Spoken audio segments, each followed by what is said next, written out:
Isabella Baumfree, also known as Sojourner Truth, was born in 1797 in Riften, New York.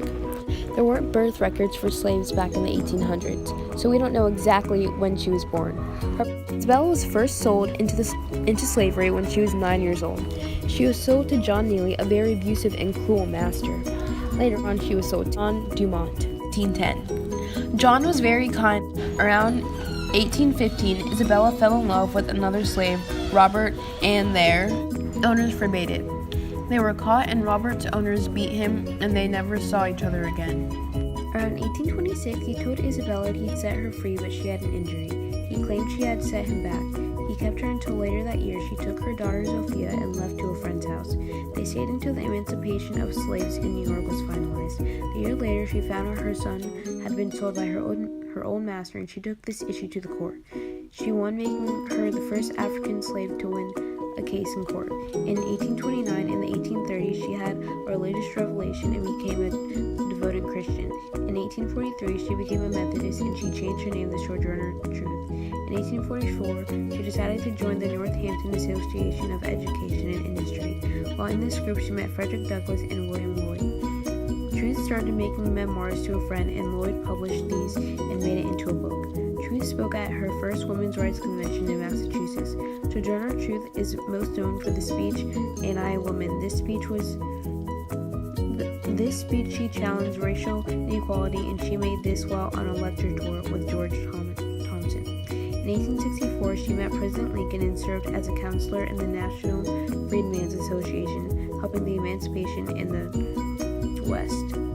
A decade later, she spoke at a suffrage convention in the late 1860s. She settled in Battle Creek, Michigan, and spent the final years of her life there. She died November 26 of 1883. Dorothea Dix was born on April 4, 1802. She was an advocate for the mentally ill. She changed the way that mentally ill patients were treated and the perception of mentally ill patients, not just in the U.S., but all across the country. She created mental hospitals and also mental asylums that were across the United States and in Europe. She also came up with new treatments to help mentally ill patients. She wanted to do anything that she could do to help people all across the world who suffer from mental illnesses. Elizabeth Cady Stanton was born on November 12, 1815, in Johnstown, New York. She was an author, chief philosopher, and author of the women's rights and suffrage movement. Ever since she was a little girl, she knew that she wanted to be in the women's rights movement. In 1848, her, alongside Lucretia Mott, held their first women's rights convention. This convention was held in Seneca Falls, New York. She then wrote the Declaration of Sentiments, which is a book that basically states the rights that women and men share and that they should both be equal. In 1862, she moved to New York City and got involved in Civil War efforts. She then advocated for the 13th Amendment to end slavery. Elizabeth was very determined when it came to equality. She believed that everyone should be equal no matter what their gender or race is. Susan B. Anthony was an American social reformer and women's rights activist who played an important role in the women's suffrage movement. She wasn't a single-issue activist, and her less famous but still as important work with the temperance movement was very important. During the temperance movement, she promoted stronger liquor laws. Her distaste for drinking grew with her Quaker upbringing, which was her faith that didn't outlaw drinking but did frown upon it.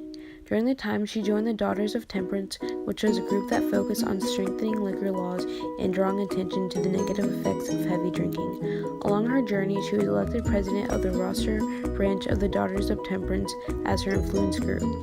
At a related convention with the Sons of Temperance, Susan attempted to speak and was denied the floor and was told the women were invited to listen and learn only. This angered her, so she left and called a meeting founding the Women's State Temperance Society, which was also founded with fellow activist and friend Elizabeth Cady Stanton. The society's goal was to petition the New York State legislature to pass a law regulating and limiting the sale of liquor. A petition was performed and got 28,000 signatures, but the state dismissed the request because most of the signatures weren't from children. Susan never stopped fighting because she knew they could take on the task of changing the world. Anthony died on March 13, 1906, 14 years before women were given the right to vote, with the passage of the 19th Amendment in 1920.